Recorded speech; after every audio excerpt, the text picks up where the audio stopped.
So, future me here. I have attempted to upload this video no less than 50, 60, it might be approaching 100 times at this point. And every single time, Warner Brothers has completely blocked the ability for it to be shown, for some reason it labels it shown or monetized. I don't know how it could possibly be monetized when no one's allowed to watch it. But because of that, my only recourse at this point, and to be able to still release a video on Tuesday like I always do, is to break it up into smaller 10-minute segments. I will then attempt to load the entire video onto Rumble where they actually understand what a review is. So I'm sorry to do it like this. Every time you try to export a re-edited hour and 40-minute video, it takes almost an hour for it to make, and then it has to upload, then it has to process, and the way that the YouTube flagging system works, it only tells you one of the things that it finds offensive about the video. So I've been having to go piecemeal and re-edit and re-upload based on this little 5-second clip that it says this is a problem about, and then reformat everything. So doing it in 10-minute segments, I should be able to actually get it up and running. So this is the only way I can get this video up. So I will link below to the Rumble page where you can watch it. Yeah, I'm sorry I'd have to do it like this, but Warner Brothers absolutely sucks. So this is the best I can do. Sometimes you know a movie's bad, but you don't know how bad until you write 16,500 words about it. My long-awaited Goblet of Fire deconstruction has turned me into Mauler. I said I was going to do this 3 years ago when I originally posted my Azkaban video, and it's taken me this long to bite the bullet and even watch this train wreck again. It's so bad, you guys. But it's not just bad as a fan of the books. In fact, as a fan of the books, it's more excusable to like. I can understand people that love the books and the movies. I disagree and think that you're in an abusive relationship, but I can understand how you get a thrill out of seeing things that you pictured brought to life. Allegedly. Not at all in some cases. But the people out there that have not read the books and love this film series, I don't know how you exist, because this movie makes no dadgum sense if you haven't read the books. All right, this is going to be divided into a couple of sections, and for the first half, I'm going to try really, really hard not to reference the book. I'm just going to show you how this movie fails to movie. Dum da da dum da dum dum. There's really no more ado needed, so let's dive right into Harry Potter and the year that all of the boys got into skateboarding and My Chemical Romance. Except Seamus. Okay, it's the first movie not to open with the Harry Potter theme,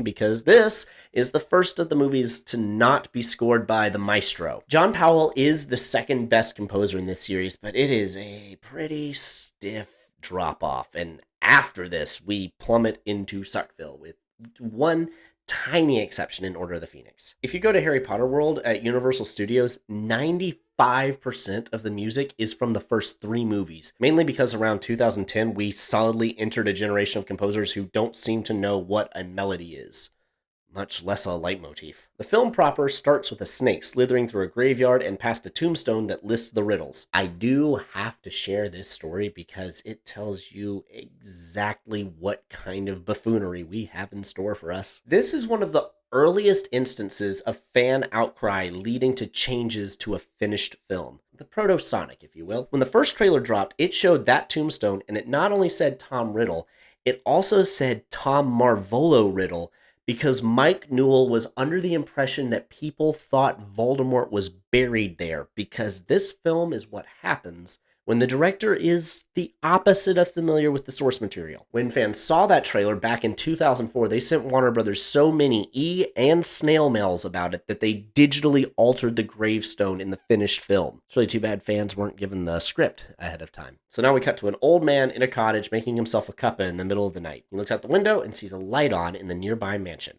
This angers him, so he grabs his torch and goes inside. There, he sees Peter Pettigrew, Voldemort, and Wormtail discussing some plan that involves a boy. The boy is everything! I assume this man's name is Wormtail because that's the name we haven't heard before. There's Voldemort, Timothy Spall's name is Peter Pettigrew, and we have never been told otherwise, so this new guy must be Wormtail. Then Nagini, Voldemort's snake, appears and tells them that the old man is there, so they kill him. Alright, where is this house? Don't know. How did Pettigrew find Voldemort? Don't know. Will you find out? Nope. They shut up about that forever. Voldemort and Pettigrew are together with another co-conspirator named Wormtail, and they have a plan that involves a boy, which, let's be honest, we know is Harry Potter, so I don't know why there's a pretense at mystery there. It isn't in the... No, I'm not gonna say it. Voldemort tells this Wormtail guy to send up a sign to rally their old followers. This is going to be hard. This entire scene could be cut, and I am dead serious. We learn nothing that we aren't told later in the movie. So Harry's having a nightmare, presumably involving what just happened, and Hermione wakes him up. She then wakes up Ron, and for some reason she's annoyed that they're still asleep. Honestly, get dressed. It looks really early, so they must be going to Hogwarts. I wonder why Harry is at the Burrow instead of Privet Drive. Oh, no, there's no trunks, so I guess they're not going to school. Just a morning hike. Weird that Hermione was so insistent that they leave right bloody now. Is this a new workout regimen? It's an odd direction for the series to take. Ron, where are we actually going? Dunno. Hey, Dad!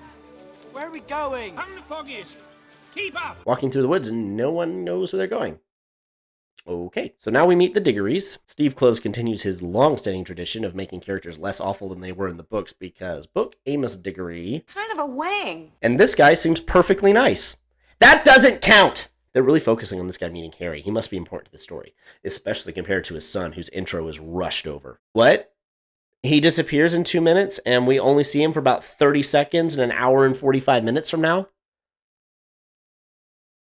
Fantastic. It's time very well spent. So then we're introduced to a portkey, which transfers everyone touching it somewhere else. They fly off into the sky while spinning, and they have to let go at the right time and then get thrown to the ground, and I described that process in detail as ominous foreshadowing. Now we're shown where we're going. Welcome to the Quidditch World Cup! This is the first time that it's been mentioned in the series. We didn't know we were going there, and we're not entirely sure that Harry knew. Who's to say? I feel like you should say. Was it a surprise? I can't tell. It was to the audience. We enter a tent that's bigger on the inside. And David Tennant's in this one. That only just occurred to me. Harry finds this cool and says a line that was left in the film, despite however many drafts there were of the script, multiple takes of the line, and spending weeks editing the film. I love magic. Gosh, that was painful. The group attends the Quidditch World Cup. Kind of. We see the Malfoys, and Lucius says something classist. Don't boast, Draco. There's no need with these people. And ominous. Do enjoy yourself, won't you? While you can.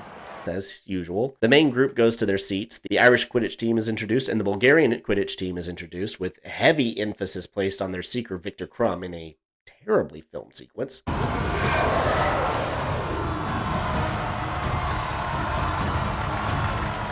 Dang. Then we immediately cut to after the match. That is a choice someone made. The Weasley boys appear to be absolutely smashed, and they're talking about how awesome Crumb was. He's an artist. We have to take their word on that. Who even won the match? No idea. And you'll never know. Suddenly there's a noise outside and a bunch of people wearing masks and saying something. Are terrorizing everyone, knocking tents over, setting fires. Mass hysteria! Mr. Weasley tells the kids to run, and Cloves and Newell opt for a Paulini transition. Harry gets knocked unconscious. He wakes up, and we see Wormtail is here. He shoots the image of a snake slithering out of a skull's mouth into the air. Then he sees Harry and advances on him before he's scared off by the voice of Ron. Where are you? That's never happened before. Now, you could argue that this is something accomplished by that first scene. We know that that man is with Voldemort. Harry's alone with him. That's bad. Knowing that he's in league with Voldemort makes the scene a little bit more tense. But without that opening scene and the knowledge that came with it, the man just put the image of a snake coming out of a skull into the sky. He's not planning to give Harry a cup of cocoa. So yes, the first scene should still be cut. Ron and Hermione show up, and the sight of the skull makes Harry's scar hurt. And then suddenly a bunch of adult wizards show up and want to know who conjured the sign in the sky. One guy named Barty seems particularly unhinged and accuses the kids of doing it, but he's called off. Harry doesn't know why everyone's so upset, and Hermione tells him that that is called the Dark Mark, and it's used by Voldemort and all of his followers. Harry says he saw a man earlier and points them in the right direction. A man, Harry. Yes, Mr. Weasley, they're pretty common. About half the world's population, in fact. So, here's what we learned from the World Cup scenes. What the Dark Mark is, not important, it doesn't come up again. That Crumb is a world-famous seeker, not important, it doesn't come up again. What a portkey is, important for later, but could easily be introduced in another way. All in all, the entire thing could have been cut. So far, I've suggested cutting the first 13 and a half minutes of this movie. We're on the Hogwarts Express, and since I've cut the World Cup scenes now, the newspaper clipping is a little more important. The trolley lady comes by, and we're suddenly reminded of Ron's money woes.